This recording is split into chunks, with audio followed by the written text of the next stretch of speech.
పిరికితనము ఆత్మను ఇయ్యలేదు. పిరికితనపు ఆత్మను ఇయ్యలేదు. నిజమే కదా. ప్రతి ఒక్కరము కూడా ఇది కలిగి ఉన్నాము. పిరికితనము మనలోకి వచ్చి ఉంది.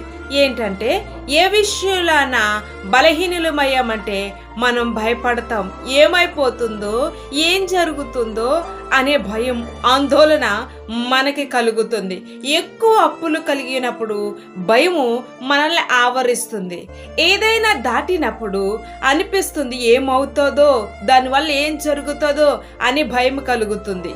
చీకటిలో వెళ్ళినప్పుడు మనం ఎక్కువగా భయపడుతూ ఉంటాము. అంతేకాక ఒంటరిగా ఉన్నప్పుడు మనము భయముకు గురవుతూ ఉంటాము. అంతేకాకుండా ఇక్కడ మాంత్రిక శక్తులు ఉన్నాయి అంటే ఎక్కువగా భయపడతాము. ప్రతి దానికి మానవుల్ని కదిలించేది భయము. ప్రతి విషయంలో కూడా భయపడుతూనే చేస్తాం. ఏదైనా అనుకున్నామంటే అది చేస్తామంటే భయపడుతూ చేస్తాం.